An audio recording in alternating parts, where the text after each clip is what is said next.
பரிதி media நேயர்களுக்கு வணக்கம். முதலில் தலைப்புச் செய்திகள். புதிய நபர்களையும் மேலும் 3 அமைப்புகளையும் தடைப்பட்டியலில் இணைத்துள்ள அரசாங்கம் வெளியாகியுள்ள தகவல். சிங்கப்பூரில் கோட்பாய தங்கியிருந்த ஹோட்டலுக்கு செலுத்தப்பட்டுள்ள பெருந்தொகை பணம். விறகு தேடி சென்ற இளைஞர் சடலமாக மீட்பு. மன்னார் மடுகாண்டையின் ஆவணி பெருவிழா. செயல் இழந்துள்ள நுரைச்சோலையின் மின் உற்பத்தி தொகுதி சீரமைப்பு தொடர்பில் வெளியாகியுள்ள தகவல். அரசு நிறுவனங்களின் தலைவர்களுக்கு ஜனாதிபதி செயலாளர் வழங்கியுள்ள கடுமையான அறிவுறுத்தல். இறக்குமதி செய்யப்படும் அத்தியாவசிய பொருட்கள் பலவற்றின் விலை குறைந்துள்ளது. புலம்பெயர் அமைப்புகளை சந்திப்பதற்கு அரசாங்கத்திடம் மனோ கணேசன் முன்வைத்துள்ள கோரிக்கை. யாழில் திருமணமான ஒரே மாதத்தில் விவாகரத்து கோரும் கனடா மாப்பிள்ளை.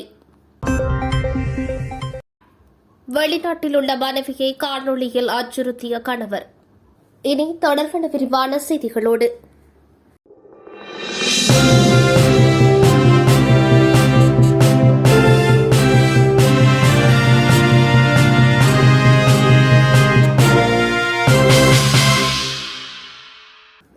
உலக தமிழர் பேரவை உட்பட 6 தமிழ் சர்வதேச அமைப்புகள் மற்றும் 317 தனிநபர்களுக்கு விதிக்கப்பட்டிருந்த தடையை அரசாங்கம் நீக்கியுள்ள நிலையில் இந்த ஆண்டு மதிப்பாய்வின் ஒரு பகுதியாக தடைப்பட்டியலில் 55 புதிய நபர்களையும் மேலும் 3 அமைப்புகளையும் அரசாங்கம் சேர்த்துள்ளதாக தகவல்கள் வெளியாகியுள்ளன.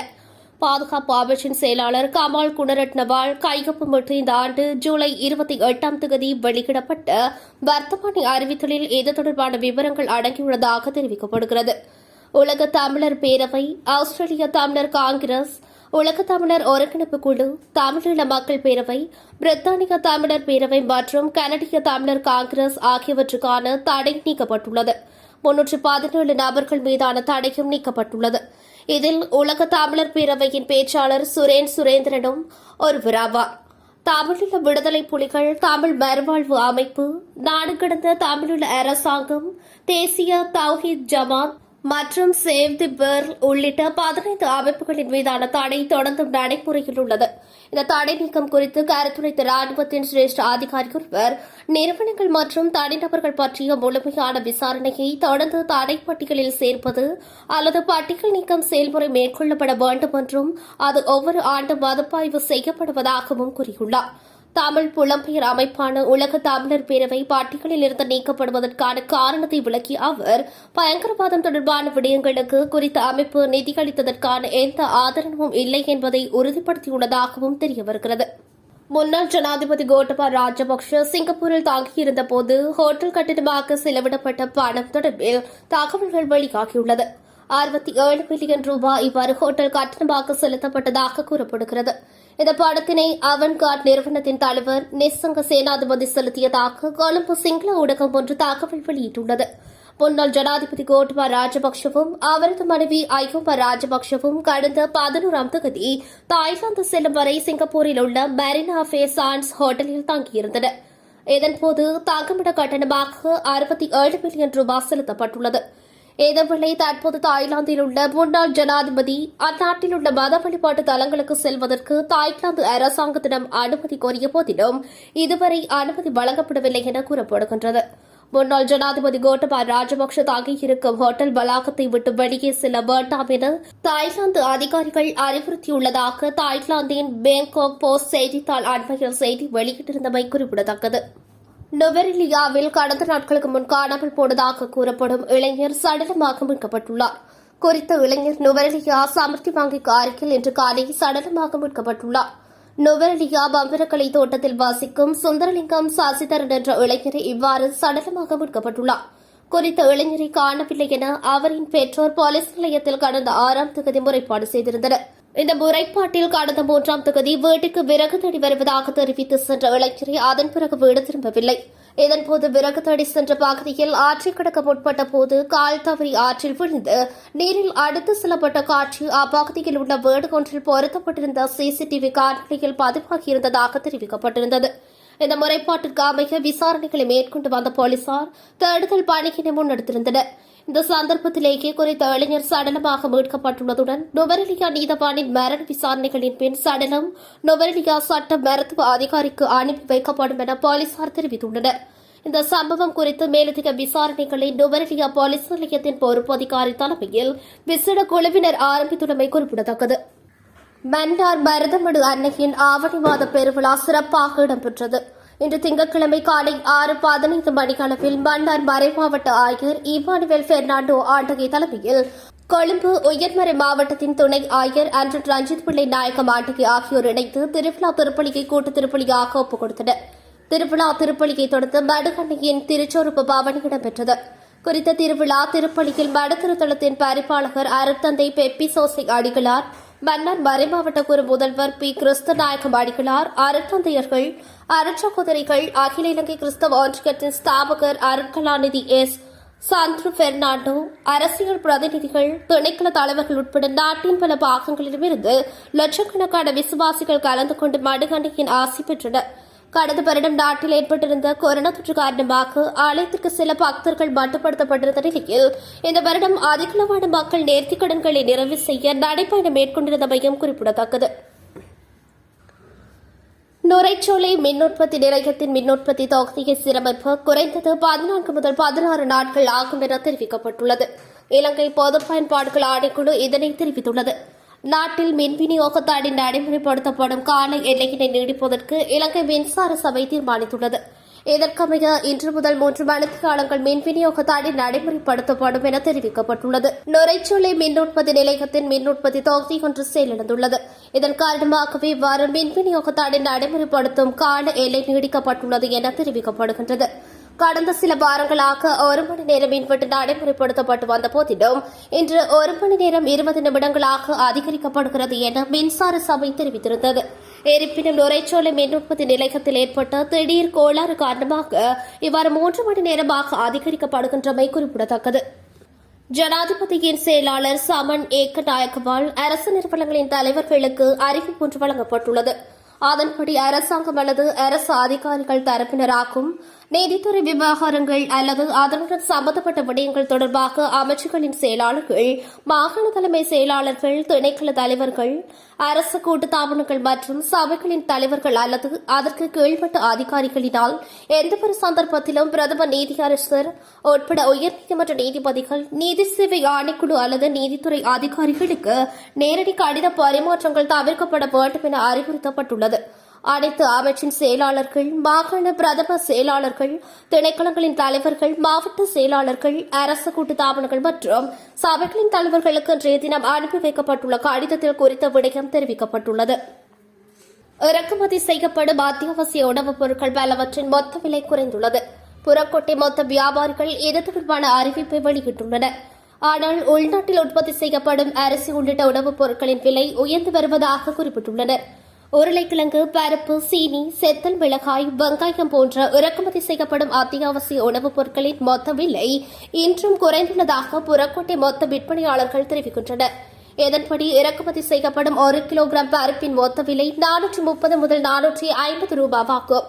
இறக்குமதி செய்யப்படும் அரிசிகளான பொன்னி சம்பா, வெள்ளை பச்சை, சிவப்பு பச்சை போன்றவற்றின் மொத்த விலை 170 முதல் 190 ரூபாவாக உயர்ந்துள்ளது. புறக்கோட்டை மொத்த விற்பனை கடைகளில் இறக்குமதி செய்யப்பட்ட 1 கிலோகிராம் உருளைக்கிழங்கின் மொத்த விலை 160 ரூபாய் மற்றும் 165 ரூபாவாக பதிவாகியுள்ளது. இறக்குமதி செய்யப்படும் 1 கிலோகிராம் பெரிய வெங்காயத்தின் மொத்த விலை 140 முதல் 150 வரையிலும், இறக்குமதி செய்யப்பட்ட 1 கிலோகிராம் செத்தல் மிளகாயின் மொத்த விலை 1350 முதல் 1500 ரூபாய் வரையிலும் உள்ளது. இருப்பினும் புறக்கோட்டையில் உருளைக்கிழங்கு, வெங்காயம் மற்றும் காய்கறிகளின் சில்லறை விலை அதிகமாக உள்ளது. எரிபொருள் நெருக்கடி காரணமாக ஏற்பட்டுள்ள போக்குவரத்து சிரமங்களினால் பொருட்களின் விலைகள் அதிகரித்துள்ளதாக வர்த்தகர்கள் தெரிவிக்கின்றனர்.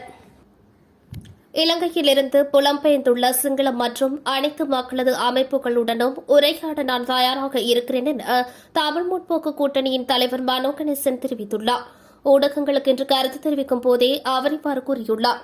இது தொடர்பில் அவர் மேலும் தெரிவிக்கையில், ரணில் அரசாங்கம் உலக தமிழர் பேரவை, பிரிட்டன் தமிழர் பேரவை, கனடா தமிழ் காங்கிரஸ், ஆஸ்திரேலியா தமிழ் காங்கிரஸ், உலக திராவிட ஒருங்கிணைப்பு குழு மற்றும் திராவிட ஈழ மக்கள் சம்மேளனம் ஆகிய 6 அமைப்புகள் மீதான தடையும் 316 தனிநபர்களுக்குமான தடையும் நீக்கியுள்ளது. இந்நடவடிக்கையை நான் வரவேற்கின்றேன். ஆனால் தடை நீக்க மாத்திரம் அவர்களை திருப்திப்படுத்தப் போவதில்லை. இந்நாடு சிங்கள பௌத்த நாடு என்ற அடிப்படை மாற வேண்டும். இந்நாடு சிங்கள தமிழ் முஸ்லிம் நாடு என்ற அடிப்படை ஏற்கப்பட வேண்டும். இந்நாடு மதசார்பற்ற நாடாக மாற வேண்டும். இலங்கையர் என்ற அடையாளம் மேலெழும்ப வேண்டும். அதேபோல் வெளிநாட்டிலிருந்து வரும் ஒவ்வொரு டாலரும் பவுண்டும் யூரோவும் நாட்டின் தேவைகளுக்காக வெளிப்படைத்தன்மையுடன் கூடிய பொறுப்புக்கூறலுடன் பயன்படுத்தப்பட வேண்டும். இவை பற்றிய குறைந்தபட்ச பொது கோட்பாடுகளை உத்தரவாதமாக இலங்கை அரசாங்கம் எதிர்க்கட்சிகளும் அறிவிக்குமானால் இது சாத்தியப்படலாம். இந்த அடிப்படையில் தமிழ் அமைப்புகள் மட்டுமல்ல, இலங்கையிலிருந்து புலம்பெயர்ந்துள்ள சிங்கள மற்றும் அனைத்து மக்களது அமைப்புகளுடனும் சென்று உரையாட நான் தயாராக இருக்கின்றேன்.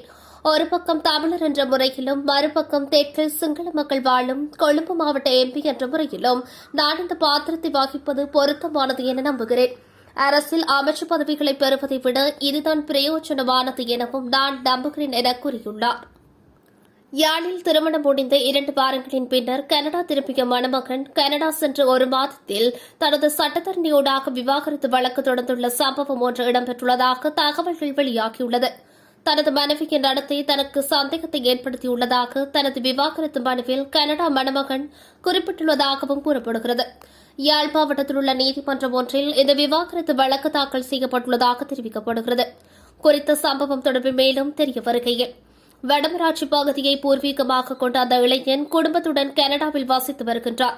கடந்த ஓரிரு வருடங்களின் முன்னர் பெற்றோர் அந்த இளைஞரும் சொந்த ஊருக்கு வந்து தங்கியுள்ளனர். இதன்போது தனது மகனுக்கு திருமணம் செய்து வைக்கும் முயற்சியில் ஈடுபட்டு யாழ் நகரில் உள்ள திருமண சேவை நிறுவனம் ஒன்றினூடாக மணமகள் ஒருவரை பெற்றோர் கண்டறிந்துள்ளனர். யாழ் நகருக்கு அருகில் உள்ள பகுதியொன்றைச் சேர்ந்த குறித்த 24 வயதான யுவதிக்கும் 32 வயதான மணமகனிற்கும் கடந்த 2 மாதங்களின் முன்னர் திருமணம் நிகழ்ந்துள்ளது. அதேவேளை திருமணத்துக்கு முன்னதான சடங்கொன்று நடைபெறும் நாளில் மணமகளும் பெரிதொரு இளைஞனும் நெருக்கமாக இருக்கும் புகைப்படம் ஒன்று சுவரொட்டி ஒன்று மணமகனின் வீட்டு வாசலில் ஒட்டப்பட்டிருந்தது. இந்நிலையில் இரவு வேளையில் ஒட்டப்பட்ட சுவரொட்டியை மறுநாள் காலையிலே உறவினர் ஒருவர் அவதானித்து தகவல் வழங்கியதால் உடனடியாக மணமகன் குடும்பத்தினர் அதை கிழித்துவிட்டனர். அத்துடன் மணமகளிற்கு காதல் விவகாரம் இருந்த விடயம் இதன் பின்னரே தெரியவந்து திருமணத்தில் சர்ச்சை ஏற்பட்டிருந்ததாகவும் கூறப்படுகின்றது. எனினும் காதல் தொடர்பை பல மாதங்களின் முன்னரே யுவதி தவிர்த்துவிட்டதாகவும் எனினும் அந்த காதலன் தொடர்ந்து தொல்லை தருவதாகவும் மணமகள் தரப்பில் கூறப்பட்டு இரு தரப்பிற்கும் இடையிலேயும் சமரசம் ஏற்பட்டு திருமணம் நடந்து முடிந்ததாக கூறப்படுகின்றது. இவ்வாறான நிலையில் தற்போது கனடாவில் வாசிக்கும் குறித்த மணமகன் சட்டத்தரணியூடாக யாழ் மாவட்டத்தில் உள்ள நீதிமன்றில் இந்த வழக்கை தாக்கல் செய்துள்ளதாகவும் கூறப்படுகிறது. தனது 5 வயது மகனின் கழுத்தில் கத்திக்க வைத்து கொலை செய்யப் போவதாக மனைவியை அச்சுறுத்தி காணொலி ஒன்று கணவன் வெளியிட்டுள்ளார். இவர் தனது மனைவிக்கு அனுப்பி அச்சுறுத்திய சம்பவம் தொடர்பில் குளிகாப்பட்டிய போலீசார் கைது செய்யப்பட்டுள்ளனர். கைதான நபரை எதிர்வரும் 22ஆம் தேதி வரை விளக்கமறியலில் வைக்க குளிகாப்பட்டிய பதில் நீதவான் ஜெனி அமரசிங்க உத்தரவிட்டுள்ளார். சந்தேக நபரை இன்று நீதிமன்றத்தில் முன்னிலைப்படுத்திய போலீசார் சந்தேக நபர் தனது பிள்ளையை கொலை முயற்சிப்பதாக தெரிகின்றது என போலீசார் நீதிமன்றத்தில் தெரிவித்துள்ளனர். 3 மாதங்களுக்கு முன்னர் வெளிநாடு சென்றிருந்த தனது மனைவியை அழைப்புக்கும் நோக்கில் அவர் இவ்வாறு செய்துள்ளதாக போலீசாரின் ஆரம்பகட்ட விசாரணைகளிலிருந்து தெரியவந்துள்ளது. குறித்த காணொலியை சந்தேக நபர் தனது மனைவிக்கும் மனைவியை வெளிநாட்டுக்கு அனுப்பிய நிறுவனத்திற்கும் அனுப்பி வைத்துள்ளதாகவும் தெரியவந்துள்ளது. தந்தையின் இந்த செயலால் அவரது மகன் பயந்த நிலையில் காணப்படுவதனை குறித்த காணொலி காட்டியுள்ளது. இது தொடர்பில் தகவல் அறிந்த குளிகாப்பட்டிய போலீசார் சந்தேக நபரை கைது செய்து மகனை போலீசில் காவலில் எடுத்துள்ளனர். 5 வயதான அவரது மகன் தந்தைக்குடன் செல்ல மறுத்துள்ளதுடன் தாய் வரும் வரை தனது உறவினருடன் செல்ல விரும்புவதாகவும் குழந்தை போலீசில் தெரிவித்துள்ளார். சீனாவின் யுவான்வாங் 5 ஆய்வு கப்பல் இந்தியாவின் எதிர்ப்பையும் மீறி ஹம்பாந்தோட்டை துறைமுகத்தில் நங்கூரமிட இலங்கை அனுமதி வழங்கியுள்ளதாக இந்திய ஊடகங்கள் தெரிவிக்கின்றன. சர்வதேச நாணய நிதியத்திடமிருந்து கடனுதவி பெறும் வாய்ப்பை சீனா தாமதப்படுத்தி இலங்கையின் பொருளாதாரத்தை சீர்குலைக்கும் என்ற அச்சத்தில் இலங்கை இந்த முடிவை எடுத்துள்ளதாக தகவல்கள் தெரிவிக்கின்றன. இந்த கப்பல் இலங்கைக்கு வருவது தொடர்பாக இந்தியாவுக்கும் சீனாவுக்கும் இடையில் முறுகல் இடம்பெற்றதாகவும் கூறப்படுகிறது. அதே சமயம் இந்த விவகாரத்தில் இந்தியாவுக்கு அமெரிக்காவும் ஆதரவளித்ததாகவும் அந்த செய்திகளில் குறிப்பிடப்பட்டுள்ளது.